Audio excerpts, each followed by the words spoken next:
Hello, everybody, and welcome to Church at Home with Rachel for Wednesday, the 20th of March. We're almost at spring. I think spring starts officially tomorrow, the 21st of March, and it's a time of new beginnings. We're also heading toward Holy Week, which allows us to begin to move into the season of Easter, which again is a brand new season of new beginnings. And speaking of new beginnings, here I am. I am now the 8th Bishop of Brandon. 2 nights ago, on Monday evening, I was consecrated. God was willing and the people were consenting. I was consecrated bishop in the Church of God in the Anglican Church of Canada at St. Matthew's Cathedral in a beautiful evening that was long and hot and beautiful and overwhelming, and will indeed be. I will have a link for YouTube soon.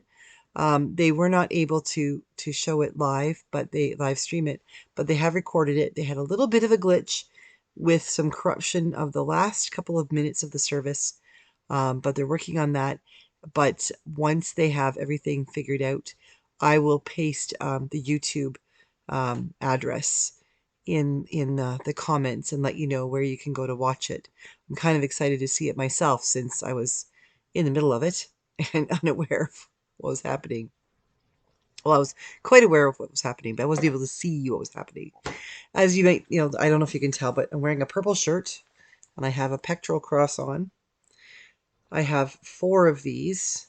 This one is a sort of a traditional looking cross with an amethyst. And I have also this beautiful cross that was given to me by the Indigenous Archbishop, Christopher Harper. His wife, Dixie, makes these for all the new bishops. I wore this one today. I wore this one this evening. I don't know where I put my Canterbury cross. I will show it to you again sometime. But I was also given this beautiful cross, this one, from the People of the Paw, from Henry Budd College. And I'll probably wear that one tomorrow. No, sorry, today, because I have a meeting of the executive committee and the property and finance. And so folks from up the North Way will be there, and I'll wear this to thank them and to honor them for this such a gift. I am absolutely exhausted. I'm recording this on Tuesday evening at 10:45 at night. I have been out for to a parish visit, met with some couple of beautiful leaders of the church who are doing their level best to be faithful to God in their service to Jesus Christ with the blessings of the Holy Spirit. And they are lovely, lovely people. And I'm surrounded by them. One of the gifts of being the bishop in this diocese is that I have the best diocese. Just saying. They're awesome. I was speaking to one of the bishops yesterday evening after the service, and he told me that when he was ordained, or when he was consecrated bishop, he fully expected that when the bishops, because there's the archbishop, the metropolitan, lays hands on your head, and then all of the other bishops do as well. And it's there's a lot of pressure. He thought certainly that when they lifted their hands, he would feel completely changed by the Holy Spirit, that he had been infused with all wisdom and knowledge and power and all that. And he said, and then he thought maybe when he put the mitre on, the fancy hat, then that too would do it. And he discovered, no, indeed, he felt pretty much the same. I understand that. I feel pretty much the same. Things are different. I'm wearing purple shirts. I'm wearing a pectoral cross. I'm wearing my bishop's ring. So there you go. Kind of hard to see it, but it's an amethyst with hammered gold on both sides, and it's big, but it needs to be. It's a symbol of who I am as a bishop.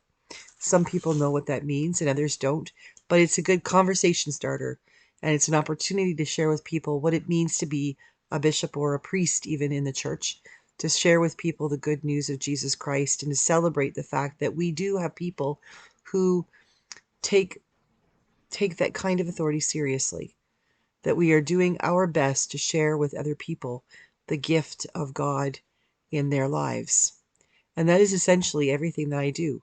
I am responsible for oversight of the parishes and all the clergy in the diocese, and I sit on every committee, I think. in the diocese. I'm chair of many. I have a whole lot of titles that I don't know yet, and I'm pretty overwhelmed. It's not sure what I'm doing yet, but I do know that I have dropped right in and have started, and I'm glad of it. I am not the kind of person who is going to sort of take a few months to get to know everything. I just have to start the job. And one of the gifts about it is I get to start the job with the people. Some of you know that I have talked about Cody before, the young man who drew a picture of me that is now the informal portrait of the bishop, until such time as I am able to get a formal portrait done.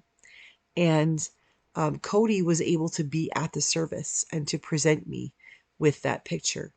And I was wearing my mitre, my pointy hat, and my cope, and I was standing up at the lecture and speaking into the microphone. I invited him to come on up, and he came up and presented it to me, and then I went to give him a hug. And the smile on his face was incredible, and the change in the congregation was palpable. It was like we all recognized that we are called by God to come to Him, to come to God, not as a bishop or a priest or a deacon, not even as a lay adult, a lay person, but to come to God, to come to Jesus as a child. This little guy who's 8 years old, who was too young to know that maybe he should be nervous standing in front of 150 people and a dozen bishops, and all kinds of people were in fancy regalia. He just came forward, did his thing, and gave me this great big hug with a smile on his face. And as he stepped away, somebody said to him, "Good job, little guy." And his response, I believe, was, "I know." That's how we should come before God, with a full confidence of understanding that God gives us the gifts we need, that God calls us, and if God calls us, then we can do no less. We're not going to fail. We're not going to mess up. We're not going to disappoint people. We will, of course, in life that happens. But essentially, if we are doing what God calls us to do, we'll do it well. And so that's what I'm taking. I'm taking from Cody the gift and the promise that I will do this well, that I will do this humbly, and I will do it gently, and I will do it through love, and I will do this bishop thing well, because I know I don't do it alone. I do it with clergy and all kinds of lay people who support me and who allow me to support them, and I do it with the full support of the House of Bishops, not just the provincial house with the bishops of the other 9 dioceses, but with the full House of Bishops for the national church across the country. I know that I am prayed for and supported, and I do this also with you. I would not be here today doing what I'm doing had you not been with me. You gave me the confidence to speak. You have given me the opportunity to hone my craft. You have allowed me the opportunities to reach out to the world, to discover that some people really aren't going to like me, and that, you know what, I can handle that. But most of all, you have given me the gift of you, my friends on YouTube, the people who have been with me through thick and thin over the last couple of years and have celebrated with me and cried with me and allowed me to be me. So I dedicate my purple shirt and my ring and my pectoral crosses and what I am doing. I dedicate these things to you in thanksgiving for allowing me the gift of discovering who God is calling me to be. And I pray that you too will allow yourselves the gifts of discovering who God is calling you to be. God bless you, everybody. I will see you again on Thursday for Church at Home with Rachel, and hopefully I'll have gotten some sleep and I won't be quite as punchy as I am right now. And I'll have put in a good couple of days as a full-on actual bishop in the church. God bless you, everybody, and thank you.